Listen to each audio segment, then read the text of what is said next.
So our story today is about, I thought it was Athaliah, but Dewey pronounced it Athaliah. Does that sound right? Athaliah? So we're going to go with Athaliah, but I'll probably revert a few times, so just bear with me. I'm also using very old glasses that are scratched up because I left my other glasses back at Jack's house in Fort Worth. So this is going to be interesting as I go up and down and fight through the scratches and the old prescription. So bear with me. And in fact, I may just start without them. It's kind of driving me crazy right now. Okay, so Dewey had an intro, and I'm not going to go with it because it's about the movie The Greatest Showman, and I just don't do musicals. Now, You and Danny. I've never done it either, but I got forced to do that one, literally. Mm-hmm. I like it. Yeah. It's pretty good. We watched it on a cruise ship and David said, "Still, that is 2 hours of my life."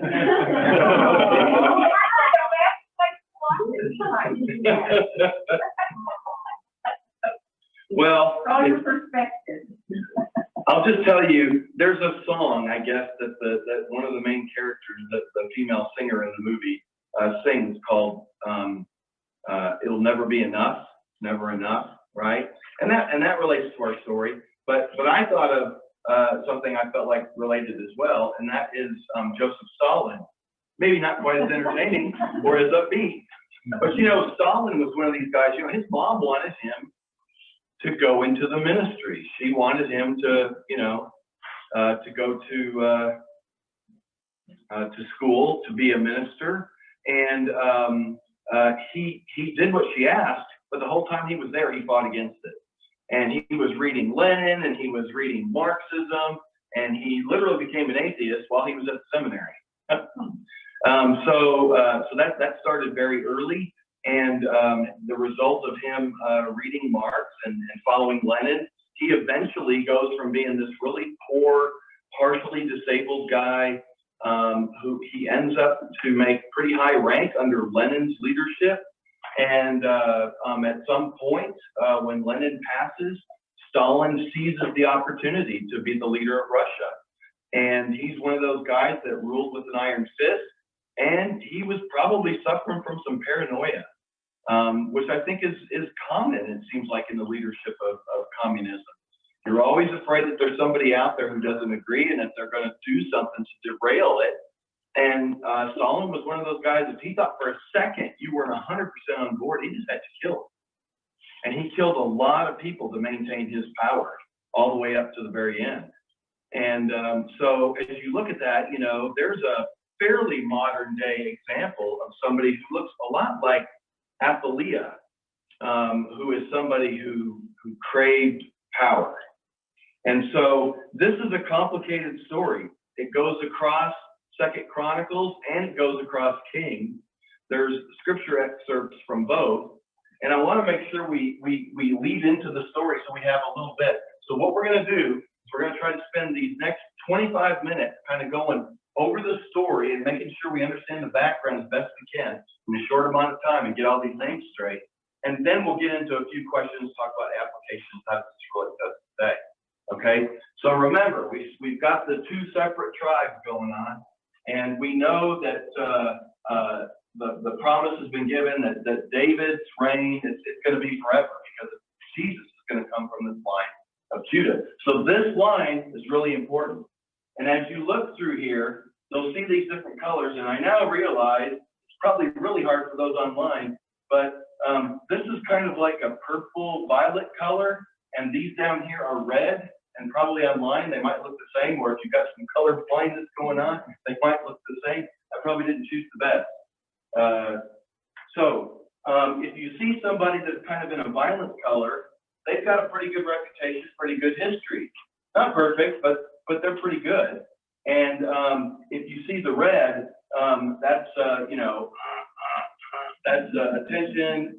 This is a scoundrel right here, and we got Joash down here is kind of half violet and half red. What's that tell you, right? He has some issues. And then over here, we've got our main character that we're focused on, Athaliah. Did I spell that right? Nope. I left off this H right here. Okay, so we kind of enter the story. Jehoshaphat's been king. Asa was a good king, and it is mentioned. Jehoshaphat's a good king for the most part. And but towards the end of Jehoshaphat's reign, he kind of makes a couple of dumb mistakes. He's got a good heart. He's trying to find a way to unite these kingdoms and to create some sort of peace between them. And you know, over here on this side, we've got Omri, who was just evil. And then we remember the story of Jezebel and Ahab, right? I mean, we tend to think of Jezebel. I mean, when you want to come up with a name that's insulting to women, you might call them a Jezebel, right? Because of her history. Remember, Jezebel wanted to kill all the prophets, and you got Elijah, and you had all the, you know, you had the great competition, which is great. I love that story, you know. But Ahab was not a good guy. He was heavily influenced by Jezebel, and these two having children, probably not a good idea. But Jehoshaphat says, you know what? I want to reach out to these folks, and I want to see if there's some way we can come together. So he comes up with this idea: let's build some ships together, and we can help each other out by building these ships. And God says, nope, didn't want you to work together, never told you to do that. The moment the ships were ready to sail, before they even got to set sail, God destroyed them. Said, nope, that's not going to work. So Jehoshaphat says, well, okay, maybe there's another way I can do this. So Jehoshaphat says, he arranges a marriage between his son, Jehoram, and Athaliah. Athaliah. So he arranges a marriage between them two, and that's really not a good idea. So this guy really doesn't have much of a chance now because he's hooked up here. So we kind of enter the story at this point. Here's a little intro. In our continuing study of good lessons from bad guys, we come across a bad gal who could never find enough power to satisfy her ruthless ambition. In many ways, she is the most despicable of the characters we have studied in this series. While that may make her difficult to identify with when we get down to the root causes of her wickedness, we find that there is something in her that each of us also struggles with to some extent. What lessons can we learn from this bad gal? And it's hard to imagine somebody who's, you know, I want to say higher, but really it's lower than Jezebel, who was worse than Jezebel. But as we go through, we'll discover that this is a bad woman right here. So we talk about Jehoshaphat. He'd been a good and wise and faithful ruler. 2 Chronicles chapter 17 tells us about that. And so let's get a little background as we come into the story. So the story of Athaliah is really going to kick off in chapter 22 of Chronicles. But I want to read a couple of excerpts from chapter 21, and we're going to go verses 4 through 7. When Jehoram, so I'm going to try to reference this. So when Jehoram established himself firmly over his father's kingdom, he put all his brothers to the sword, along with some of the princes of Israel. Jehoram was 32 years old when he became king, and he reigned in Jerusalem 8 years. He walked in the ways of the kings of Israel. So even though he's coming from a good king Jehoshaphat, he walked in the ways of the kings of Israel, as the house of Ahab had done, for he married a daughter of Ahab. He did evil in the eyes of the Lord. Nevertheless, because of the covenant the Lord made with David, the Lord was not willing to destroy the house of David. He had promised to maintain a lamp for him and his descendants forever. So God's not going to just blow this up right here. If he takes care of Jehoram and his whole line and they're gone, how does Jesus come from the line of Judah? So a little further down, starting in verse 12 of that same chapter, Jehoram received a letter from Elijah the prophet, which said, "This is what the Lord, the God of your father David, says. You have not walked in the ways of your father, Jehoshaphat, or of Asa, king of Judah, but you have walked in the ways of the kings of Israel. You have led Judah and the people of Jerusalem to prostitute themselves, just as the house of Ahab did. You have also murdered your own brothers, members of your father's house, men who were better than you. So now the Lord is about to strike your people, your sons, your wives, and everything that is yours with a heavy blow. You yourself will become very ill with a lingering disease of the bowels until the disease causes your bowels to come out. Wow. And that's how he died 2 years later. So he deals with this bowel disease for 2 years, and it says when he died, it was a painful death, which I can only imagine. That is a tough situation right there. But boy, he had it coming, didn't he? So Jehoram he's one of 7 from Jehoshaphat, but he had his 6 brothers killed. So those guys are gone, and God says, yeah, I'm going to send people, the Philistines, even some of those that were descendants of Ahab come and they attack, and you know, it's just bad news for Jehoram. All right, and feel free to stop me at some point if I'm going too fast. So we now come into chapter 22. Jehoram is dead. He's died of this bowel thing, and it was hideous. And so we lead into chapter 22, which starts, the people of Jerusalem made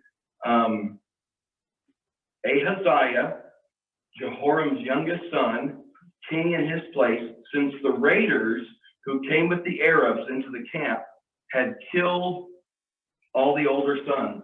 So Ahaziah has several brothers, but they all get killed by all these raiders that come in, just as God said, your family's going to get wiped out and all that. So all these guys get killed. It leaves Ahaziah, and he is now going to be king. Ahaziah was, okay, so let's see, did I leave that off at that spot? 22. Ahaziah was 22 years old when he became king, and he reigned in Jerusalem 1 year. His mother's name was Athaliah, a granddaughter of Omri.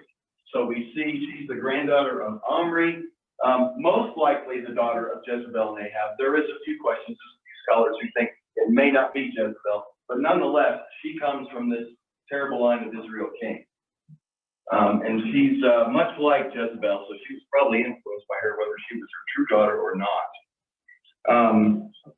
He too walked in the ways of the house of Ahab, for his mother encouraged him in doing wrong.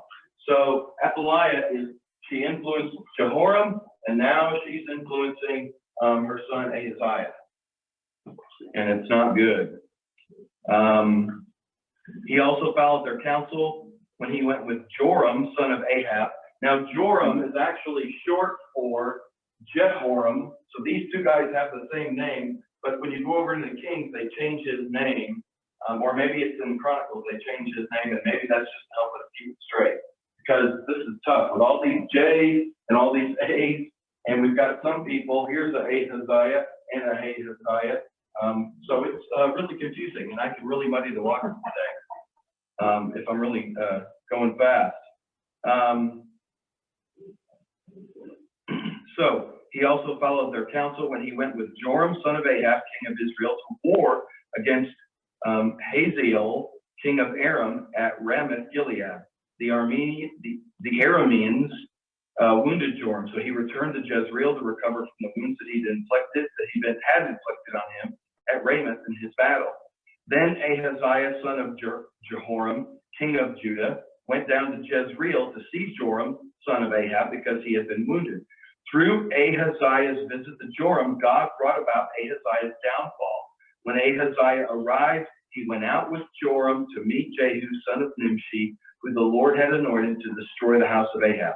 While Jehu was executing judgment on the house of Ahab, he found the princes of Judah and the sons of Ahaziah's relatives who had been attending Ahaziah and killed them. He then went in search of Ahaziah, and his men captured him while he was hiding in Samaria, and he was brought to Jehu and put to death. They buried him, for they said he was son of Jehoshaphat, who sought the Lord with all his heart. So there was no one in the house of Ahaziah powerful enough to retain the kingdom.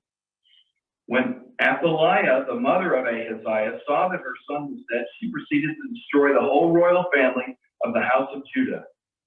But Jehoshaphat, the daughter of King Jehoram, took Joash, son of Ahaziah, and stole him away from among the royal princes who were about to be murdered, and put him and his nurse in a bedroom. Because Jehoshaphat, the daughter of King Jehoram and wife of the priest Jehoiada, was Ahaziah's sister, she hid the child from Athaliah so she could not kill him. He remained hidden with them in the temple of God for 6 years, while Athaliah ruled the land. Woo! You sure that last part again? Yeah, point with a name, so. Okay, so Jehoram dies, Ahaziah takes over, and Ahaziah has several brothers. They are killed, and Ahaziah has several children. When Ahaziah dies,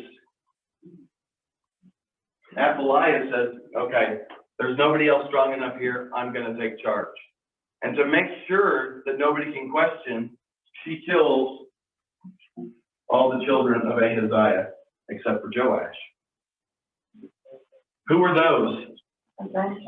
It's her grandchildren. Joash is 1 year old. All these kids, I mean, this guy died, he's only 23. These are small children. She killed them all. In my book, that bumps her way above Jezebel for evilness, if we were going to rank them. So that's what's happened here. She's killed her own grandchildren to make sure she can stay in power. So what are the connections with, I'm not even going to say their names, but the person one to the left? Over here, okay. So Jehoram had a daughter, Jehoshaphat, and we're not sure. I don't know who the mom is at this point. It's not directly mentioned in this story. It may be if I read Kings all the way through. I just ran out of time.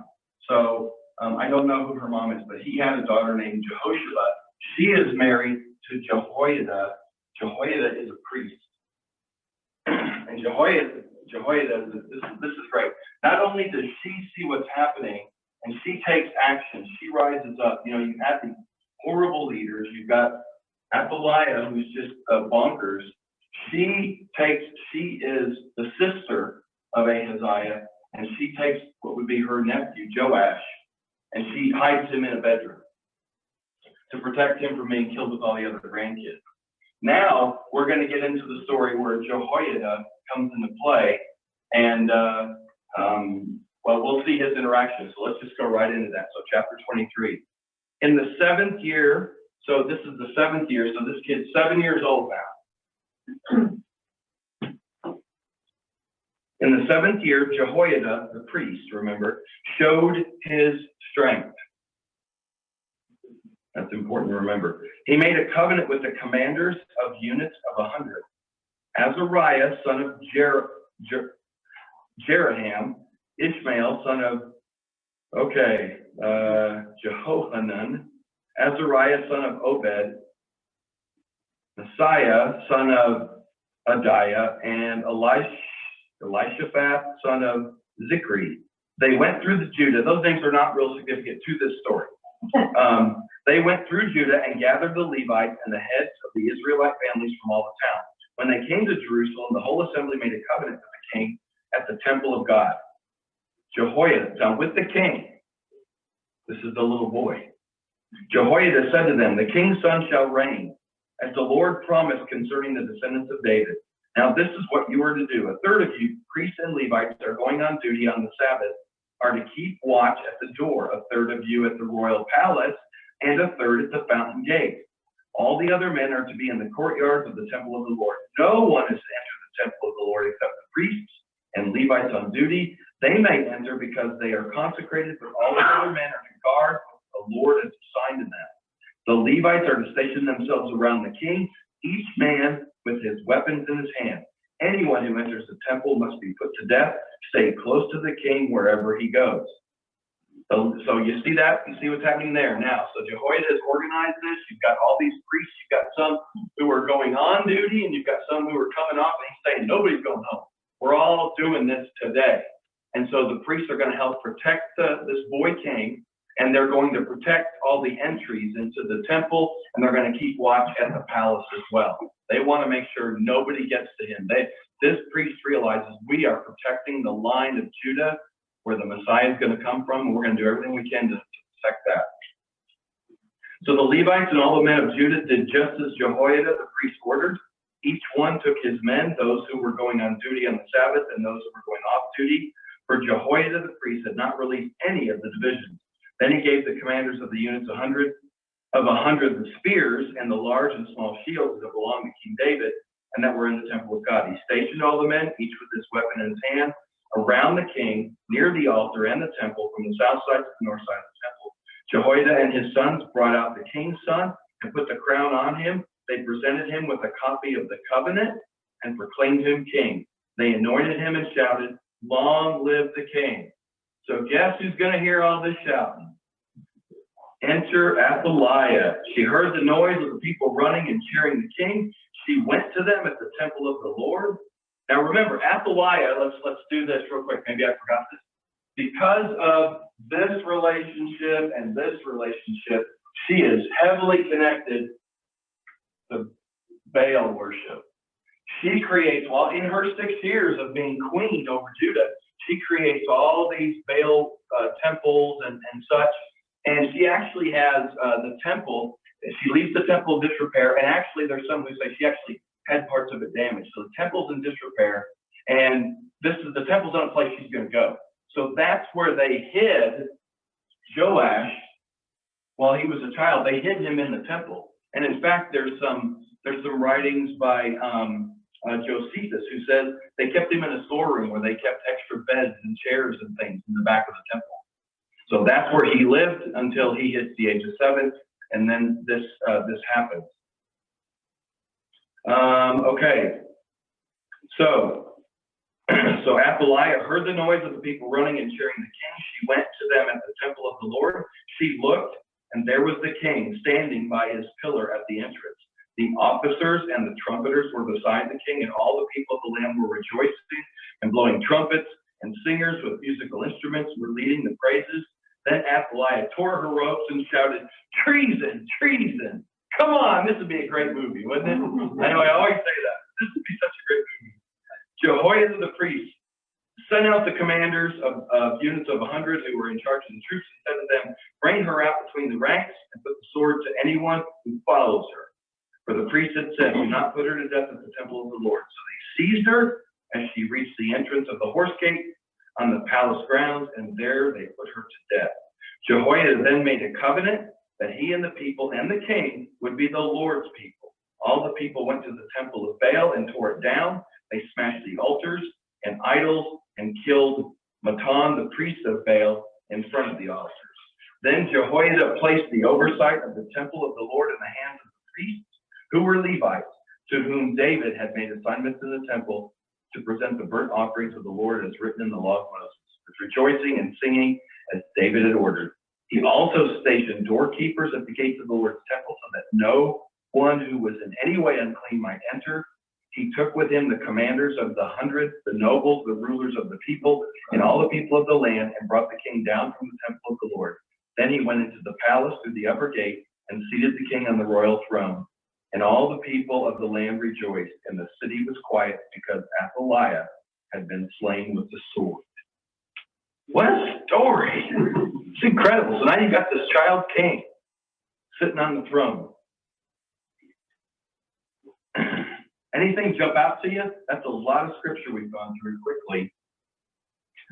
Does this picture make a little bit more sense now, too? So you've got Jehoshaphat and Jehoiada working together. She saves Joash. Jehoiada protects him. And then Jehoiada, I don't know what the timing was. I don't know if God led him. But at some point, this kid's 7 years old, and he's like, "That's it. It's time to do this." And I just love the way that chapter 23 starts, where it says, "In the 7th year, Jehoiada showed his strength." You know, it looks like, well, we'll just call them Ada and Sheba, because it makes it easier for me. Okay. Because usually the first part just means son of or father of, or, you know, whatever. So we have Ada and Sheba. They had a conversation at some point, and Sheba said, I got this. I mean, that's really what happened. Yeah. Because she was very familiar with Laya. Oh, that's a good name. Yeah, Laya. Yeah, Laya. I like that. Laya. So she was well acquainted, and she just must have said, I'll take care of this. And as he strengthened himself, as he continued to gather all his people, I think her husband kind of said the same thing. I got this. Yeah. So you don't really have to know the Lord or do what he wants you to do. I don't know if he really cares. He's going to do what he's going to do with your help or without it. And that's It's more helpful to me if I'm helpful, but I don't have to be. right. But God's going to accomplish what he needs to accomplish, whether we want to join in or not. And it's not going to derail his plans of, you know, he's got plenty to step up and take care of things. And just think about all the killing here. We're not just talking about the brothers here and the brothers here and the grandchildren, not just them, but all the other officials, all the other leaders, all these people were killed in one way or another, all because there is turmoil between these two tribes, and because you have people who are seeking power and greed, and are really, there's nobody to stand up. And that's why I love the way that starts with Jehoiada saying that he showed his strength. That's really what was needed. I mean, up to this point, you really don't see any strength in any of this except for Sheba, as she realizes what's happened and then takes action. And Ada over here stepping up. Maybe it took him 7 years, 7 years for him to realize what needs to be done and have the courage and the plan and realizing he's got everybody on board. Not sure, but God's plan was saved as a result of this. And maybe saved is not the right word because it was going to happen no matter what. But this particular way for the plan to be fulfilled was certainly saved. You know, when it looks like the kingdom's in trouble, the kingdom is never in trouble. The word of kingdom is never. Yeah.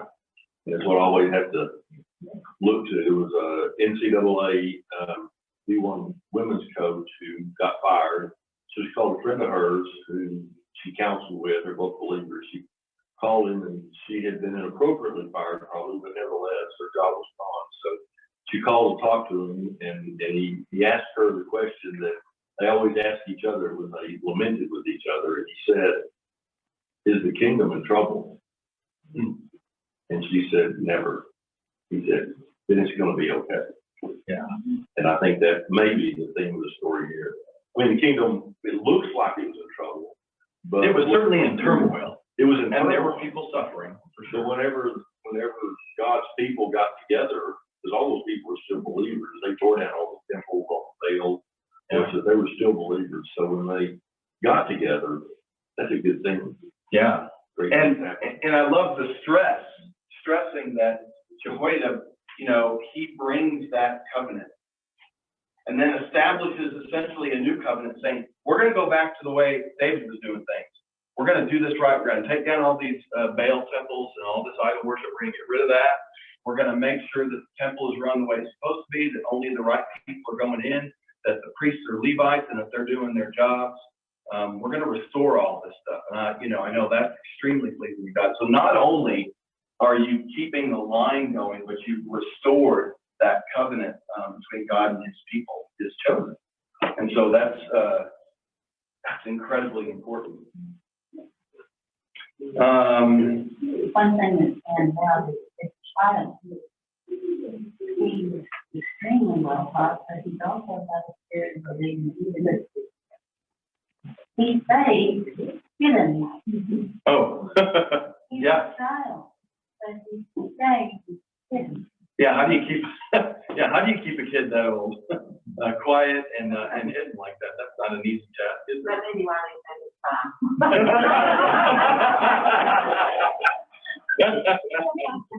Yeah. That's very realistic. Saying that he was 7? Yeah, I mean, yeah, okay, I just didn't know if yeah. some of that stuff's hard to comprehend. Like, how could a 7-year-old, you know? Yeah.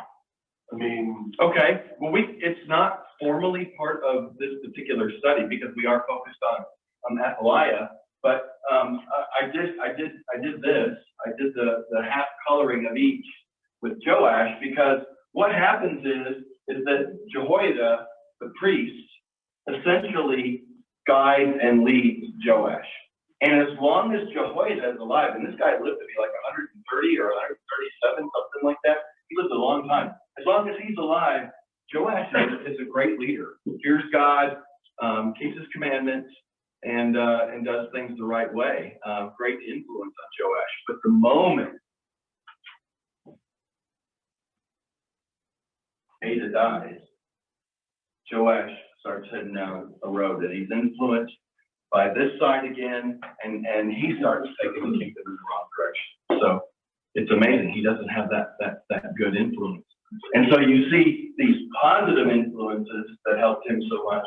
But then we also saw how Athaliah so negatively affected. And it's mentioned in the scriptures that her wicked thoughts and desires, led Jehoram. So, if a man has any tendency, if he's weak in any way, if he can't stand on his own, if he doesn't have a firm foundation, boy, you get a marriage relationship going and the influence that the wife can have on the husband in that marriage relationship, and it just sends him off the deep end.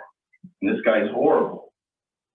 And so he's gone, and now she knows that her son is going to be king, and he only lasts a year, and her influence on him is terrible as well. She affects him negatively, and it's her own, desire to maintain control, and it's a long line. I mean, this is a legacy of hatred and evil and greed and desire for power. It's just passed down one after the other, and so just this huge negative effect. It really speaks to how quickly negative influence can overcome, a lifetime of disease. Yeah. Proverbs says, better live on the corner of your roof than in the same house with a contentious woman. Now, we have a friend who always reminds us. I can't imagine if I would do that. But just a very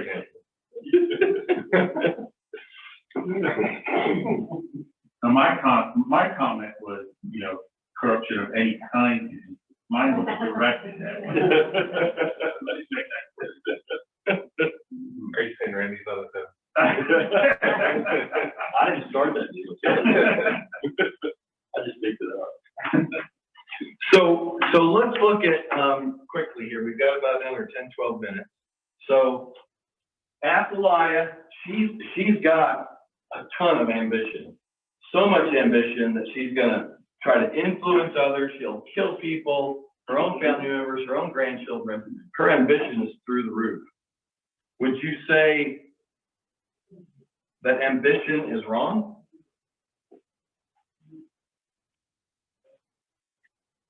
No. Okay. So what makes ambition then evil or godly? What you do to achieve what you want.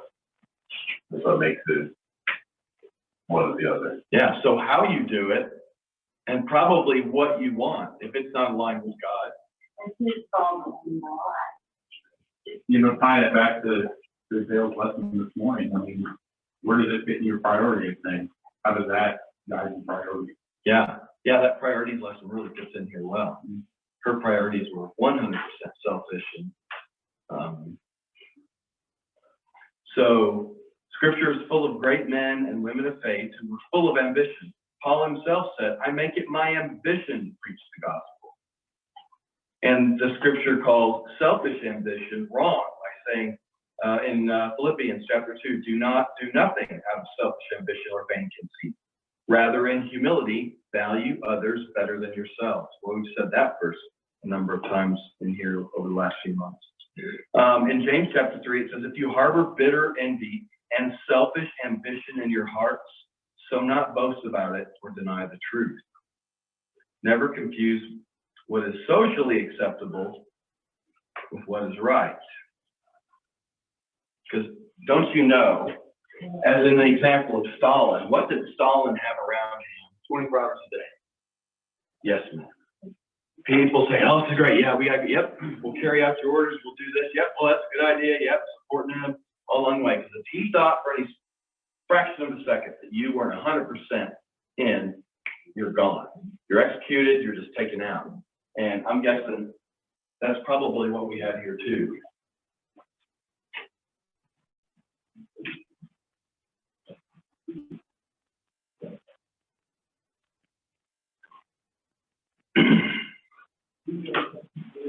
James chapter 3 goes on to say, for wherever there is jealousy and selfish ambition, there you will find disorder and evil of every kind.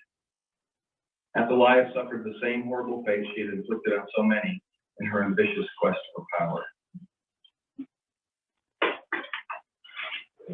Now, considering so much that he chased her to the gate and then killed her with the sword. I mean, that, for a woman of power like that, you chased through a city all the way to the gate and then killed with a sword, your head chopped off.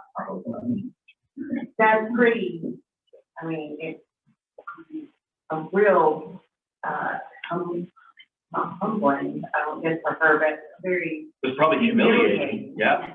Yeah. And I love that last sentence in the closing of chapter 23. It says, and the city was quiet because Athaliah had been slain with the sword. I view that quiet as kind of like peace, like all this tension is lifted. The covenant's been reestablished. That line has been saved through Judah. And the people are seeing that, you know, this person that has just been ruthless and brutal and selfish is gone. We've got a king and a priest who cares about us. The covenant's been reestablished. We're seeing the temple restored. People, I mean, just the amount of tension and dismay that lifts from their lives as a result of this. It's just amazing.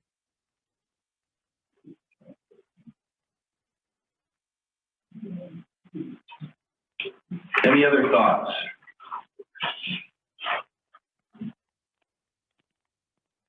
How do you compare a story like this? Okay, so I find it hard that any of us in this room have been so desirous of a position or power that we were ready to literally wipe out people to get there and to hold that position.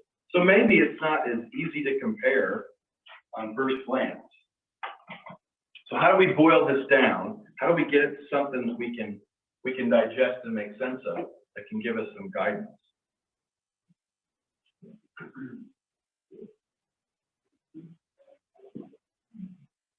I mean, I think part of it, like you're saying just now, kind of easy. I feel like in a lot of biblical stories, it's sort of easy to, I mean, she had her grandkids killed, you know, but like just like you're saying, like, Stop and pause on that. Right, yeah. Like, not pure evil. When I first read, I didn't make the connection. And then I had to go back when I read it a second time. I was like, wait a minute. This is her grandkids. And then I started trying to figure out how old they were. And I'm like, okay, these are young kids. Yeah. And all it makes me think of is what Rita was saying about the abortion and how legislation is not going to change it. It's legal. And what we have to do instead of fighting so hard, it's not going to be reversed, probably in our lifetime. We have to create people who believe in God, believe in the sanctity of life. We have to teach people about it, to love themselves and then love their children, which isn't being taught to people Right. at all. It's And, about that's getting. exactly what Rita was saying. It's not going to become illegal again anytime soon. So you have to go into the heart of what the matter is. Yeah. Is that people don't love themselves enough to keep those things. So helping people to realize that our identity should come from Christ. Mm-hmm. Now we have value. I think it's a really good point. You know, in this story and even today, throughout history, God's MO is not to choose the most God-fearing people to serve as leaders of nations. He does it from time to time, but he does not do that. Instead, he uses Rita, or he uses us, he uses the little people, he uses the people of the land as a text to really accomplish his purposes. Because what normally happens, as with Athaliah, they are so driven for that power that anything goes. And they want the glory for what they've done. And God never accepts that well. Yeah. If I take glory for something the Lord does, it's going to cost you. And so his MO is he wants the believers, the little people, to give him glory, honor him, and let him take care of the big stuff. Yeah. This reminds me too, that we didn't invent crazy. We didn't what? We didn't invent crazy. Crazy. It's been around a long time, you know, and people want to take all this more French a minute ago about, you know, we all got our opinions about what's going on, but that whole Capitol riot on January 6th, that looks like a walk in the park, you know, compared to the nonsense that's going on right there. You know, this is real stuff right here, and big time evil, and our Granny Kingdom still got, you know, it's still intact. His plan moved forward. I think that's what we got to hold on to right now with some of the stuff we see coming at us. Yeah. Crazy's been around a long time. And And in my version, Athaliah came out shouting, "Conspiracy, conspiracy!" And I thought that was really funny.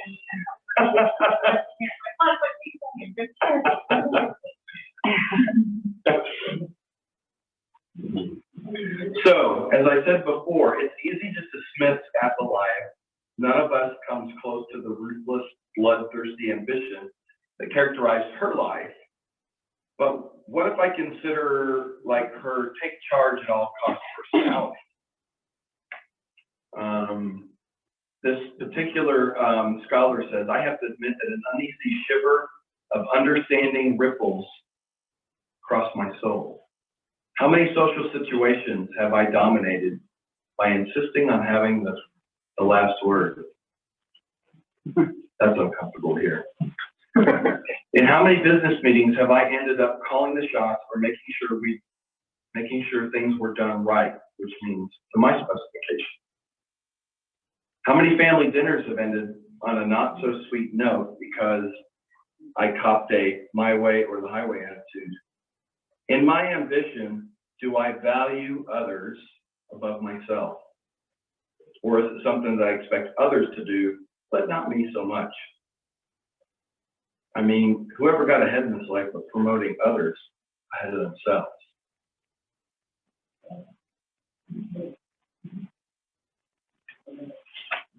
So now, maybe we've boiled it down to something we can relate to a little bit more. The things that we want to control, getting in the last word, allowing somebody to step up in front of you. Maybe they take credit. Maybe they just get a position. Maybe they get thanks. Is it all that important to us that we have those things? Like Randy said, you know, not only did they do all this stuff, but they wanted all the credit for everything they did too.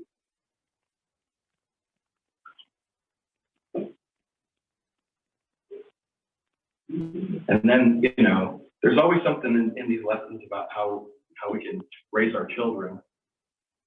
There's not too many of us in here that are still raising those kids. But what are those examples? I mean, even as they're adults, because Teresa and I talk about it all the time.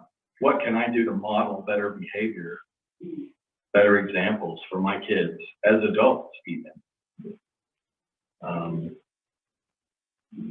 so I think a lot of these things can relate to us today, in our relationships and within our jobs and, within our communities as well. Cannot believe the bell hasn't rung. And I made it to the end of this. Any last thoughts? This was a fun one, Doug. Was it? Yeah. Good. Because I really struggled with how am I gonna, Pierce wasn't reading the names either. pardon? Pierce wasn't reading all the names. I don't know, I hope this was helpful. I need visualization like this. This helps me, because just reading it, I lose track. I lose track of who people are and, So essentially, Jesus is a descendant of both Judea and Israel. Well, thank you.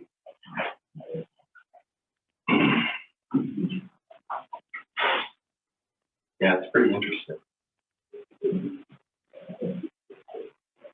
All right. Thank you all so much.